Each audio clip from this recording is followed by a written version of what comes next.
Kau Sonian, mantan pacarku itu kan. Sukjin yang menjadi salah satu tamu undangan pernikahan tidak bisa menutupi rasa penasarannya lagi.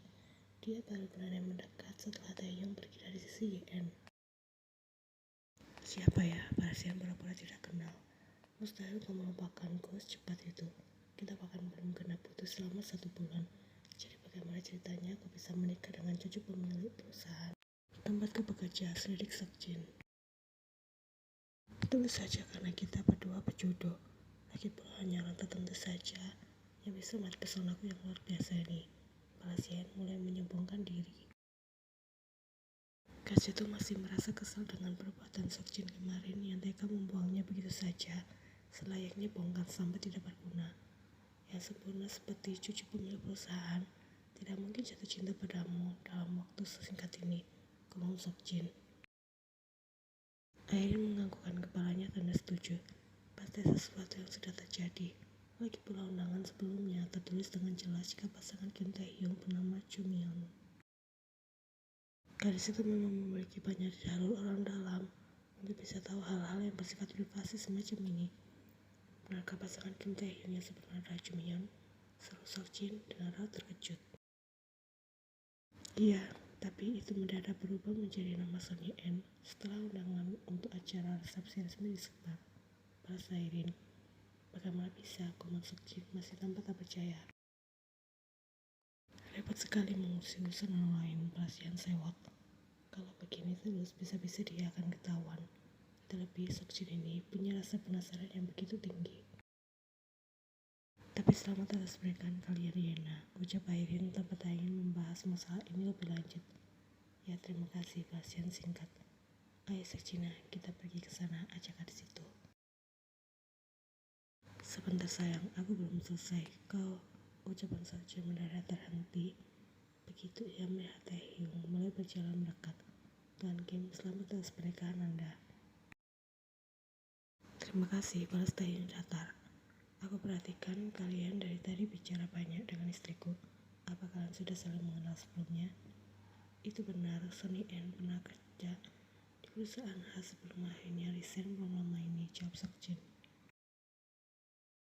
Kau pasti sudah merasa keberatan memanggil istriku dengan sebutan Nasan kan? Karena bagaimanapun juga dia sekarang sudah resmi menjadi istri dari cucu pemilik perusahaan tempatmu bekerja. Hormati dia selayaknya kau menghormatiku, tidak Taehyung. Ia yang cukup terkejut dengan ucapan Taehyung. Ia tidak menyangka akan mendapatkan pembelaan dari lelaki itu. Tentu saja, maaf atas kelancaran saya, Tuan Kim. Balas Sukjin dengan terkakap dan segera membungkuk hormat. Ini sangat memuaskan sekali. Kapan lagi yang bisa melihat Sukjin bersikap rendah hati seperti ini? Balas dendam memang selalu menyenangkan. Ayah, aku harus mengucapkan banyak terima kasih padamu. Kau sudah bersedia menjaga jodohku selama 3 tahun belakangan ini, ucap Taehyung. Laki-laki rangkulan mesra Taehyung perlihatkan. Ini tidak dapat untuk mendukung akting sang suami agar kelihatan tampak lebih nyata. Dia bahkan sudah bersandar menjadi dada bidang Taehyung, sembari memeluk pinggangnya lengkap dengan senyum dan tatapan penuh cinta. Ah itu, gumam Sukjin terkakap nyaris tak bisa mengeluarkan kata-kata. Baru kali ini aku jatuh cinta pada pandangan pertama, Taehyung membalas tatapan Ye-en sama persisnya. Dia mungkin tidak anggun, namun semua yang aku cari ada pada dirinya. Sifatnya yang konyol dan ceroboh menjadi hiburan tersendiri bagiku yang selama ini selalu menjalani hidup dengan serius dan terlalu kaku, jelas Taehyung. Pilihan Anda tepat sekali, Tuan Kim, balas Sukjin dengan senyum jangkung. Masuk akal juga ucapan Taehyung barusan. Sejak berpacaran dengan Airin, Sukjin jadi pandai merangkai kata-kata mana juga mengirimkan hadiah-hadiah mahal untuk sang kekasih. Berbeda dengan Ye-en. Mereka tidak bisa melewati 1 hari tanpa ejekan. Sukjin seringkali tertawa heboh melihat tingkah ajaib sang pacar. Intinya dulu Sukjin bisa tertawa bahagia hanya karena hal-hal kecil dan sederhana. Silakan kalian menikmati pestanya. Kami harus pergi menemui tamu undangan yang lain. Dengan itu, Taehyung membawa Ye-en menjauh dari hadapan Sukjin dan Airin. Taehyung memanggil Ye-en setelah mereka sedikit menjauh dari keramaian. Tentu saja yang aku lakukan tadi tidak gratis, balas Taehyung menyebalkan. Sial sekali, Sudayan duka Kim Tae ini memang tidak pernah ikhlas orangnya. Lalu kau mau apa? Tanya gadis itu sudah merasa kesal. Hanya katakan pada nenek jika kau ingin pergi bulan madu ke Jepang, jawab Taehyung. Hanya itu? Iya, mudah kan? Yan membalas menganggukkan. Tapi kenapa harus ke Jepang? Padahal aku ingin sekali pergi ke Paris. Ke Paris saja ya Taehyung, ujungnya. Harus ke Jepang, aku ingin bertemu dengan seseorang. Tala Taehyung tanpa ragu. Bertemu dengan Jumyeon, tebak Yen. Taehyung segera mendekat dan sedikit berbisik ke telinga Yen. Jangan sampai ada yang tahu, ini rahasia di antara kita berdua. Ternyata benar. Bagaimana jika aku gagal? Tanya Yen. Bayar semuanya, balas Taehyung. Dengan apa? Itu denganku.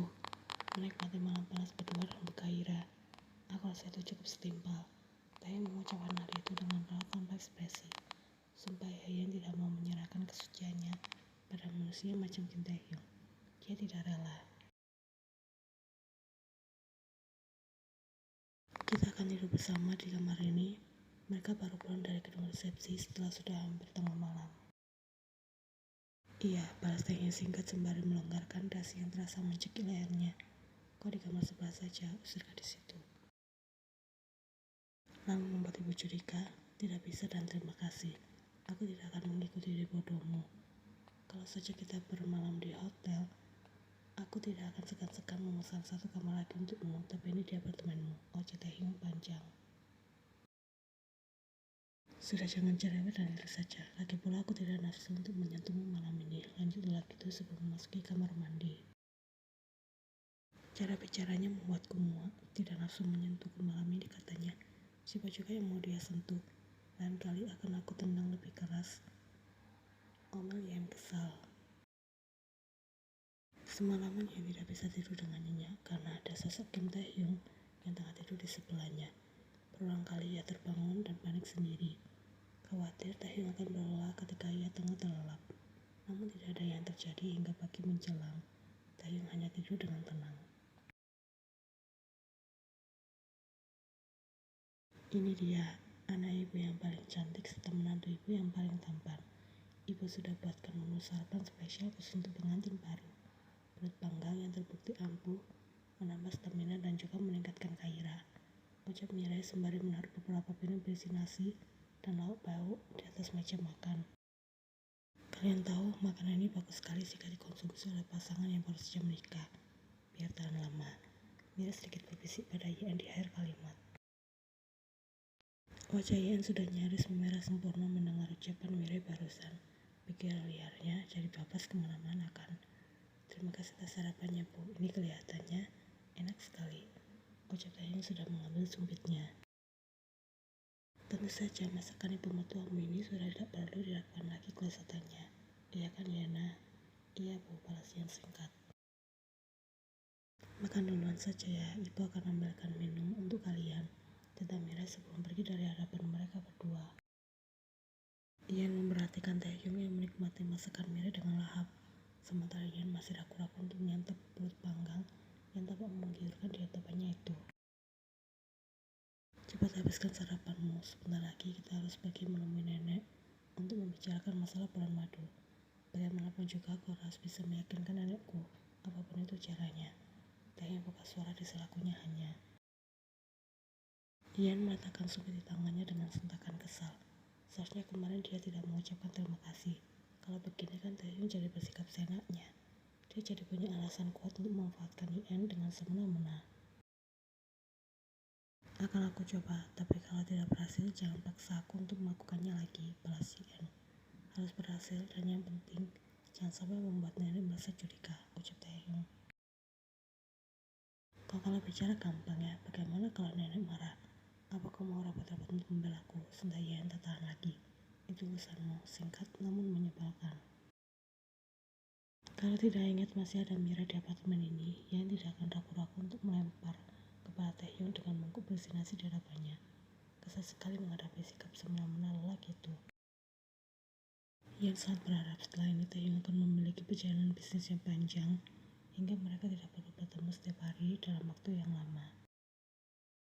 Setelahnya, Yan akan mengajukan gugatan cerai dengan alasan tidak mendapatkan kepuasan batin menikah dengan lelaki itu. Andai saja hidup semudah itu. Kau jangan makan belut banyak-banyak, peringat Yan saat melihat Taehyung yang makan semakin lahap. Kenapa? Ini enak, balas Taehyung. Aku tidak mau kau kelepasan nanti malam kemudian berakhir dengan Taehyung hampir saja menyemburkan nasi di dalam mulutnya mendengar ucapan sang istri. Bodoh, ucap lelaki itu singkat, jelas sekali dengan mengejek Yan di sana. Kau tidak dengar ucapan ibu tadi yang sudah memberikan delikan sepal. Oh, itu sebabnya kau tidak mau menyentuh makananmu dari tadi. Tanya Taehyung dengan senyum geli saat melihat belut di piring Yan masih utuh tak tersisa. Aku hanya berjaga-jaga. Ini hanya belut panggang, bukan obat, balas Taehyung. Mulutmu obat apa? Salah Mirai sembari berjalan mendekat ke arah mereka. Taehyung tidak bisa menantauannya saat melihat wajah Yan yang tampak terkejut. Apa sih bu? Ibu hanya salah dengar, balas Yan. Telinga ibumu ini memiliki pendengaran yang tajam. Itu sebabnya para tetangga tidak ada yang berani membicarakan ibu di belakang, karena pasti akan ketahuan dan ibu lapar dengan segera, jelas Mirai.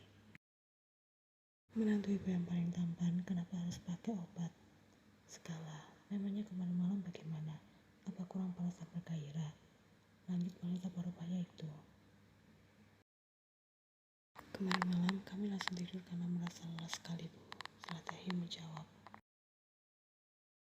Begitu rupanya, wajar saja sih, tamu kalian benar-benar banyak sekali. Sampai hampir larut malam masih ada saja yang datang. Tapi menantu ibu yang paling tampan, setidaknya kalian harus mencoba tanpa bantuan obat terlebih dahulu. Kalian kan masih sama-sama muda, masih memiliki tenaga yang cukup, ucap Mirai panjang. Tentu bu, akan kami coba terlebih dahulu, balas Taehyung tanpa santai. Sebenarnya sudah kehabisan kata-kata bahkan sebelum ia sempat mengatakan apapun. Bayangan liar kini memenuhi isi kepalanya. Kenapa dia bisa semesum ini? Kalau memang harus pakai obat, ibu akan berikan rekomendasi obat terbaik sesuai dengan pengalamanku sendiri. Yan ingin lari saja dari sana, pembicaraan ini semakin lama semakin menjurus saja. Apalagi saat Mirai memberikan tips menikmati malam pertama tanpa rasa khawatir berlebihan. Yan benar-benar ingin mengubur dirinya sendiri. Dia jadi membayangkan suatu hari nanti Taehyung benar-benar lelaki yang berstatus sebagai suaminya itu akan memuji Yan di bawah kungkungannya dengan tubuh yang sama-sama polos yang Yan tidak sanggup meneruskannya. Iya kan Yana? Yana, apa kalian begitu ya tersadar? Kok melapu ya tidak mendengar apa yang ibu katakan dari tadi? Tanya Mirai merasa heran. Maaf, kumangka di situ. Mirai hanya bisa menghela nafas melihat kelakuan putrinya itu. Ibu tanya, kau ini masih perawan kan? Pertanyaan macam apa itu? Tentu saja ibu pikir aku ini seorang gadis liar yang hobi berhubungan dengan lelaki sembarangan. Yan tak terima. Mirai segera berseru ibu sembari bertepuk tangan. Kelihatannya bangga sekali atas pengakuan anak semata wayangnya itu. Ya ampun, ternyata kau ini polos sekali Yana. Tapi tidak apa-apa, ibu justru bahagia mendengarnya. Menantuku yang paling tampan juga berhak merasa bangga atas hal ini. Iya kan Taehyung? Ya bu, balas Taehyung kemudian beralih menatap Yan di sebelahnya. Senyum yang dia perlihatkan jelas sekali tengah mengejek Yan di sana. Terima kasih karena selama ini sudah menjaga dengan baik aset masa depanku hanya untukku seorang Yana. Ucap lelaki itu membuat bulu kuduk yang tiba-tiba berdiri semua. Boleh, Yan menganga tidak percaya. Sebenarnya ternyata belum juga Yan membujuk, tapi Yujung sudah mengizinkan duluan. Tapi dengan satu syarat, sambut wanita tua itu. Apa nek? Bawa Suyang sekalian. Ternyata tantangan sebenarnya ada di sini. Membawa Suyang sekalian sama artinya dengan memantau segala gerak-gerik Kim Taehyung kapanpun dan dimanapun dia berada. Karena Suyang benci saat lelaki itu masih saja memiliki niatan untuk kembali bertemu dengan Mion setelah pengkhianatan kejam yang gadis itu lakukan.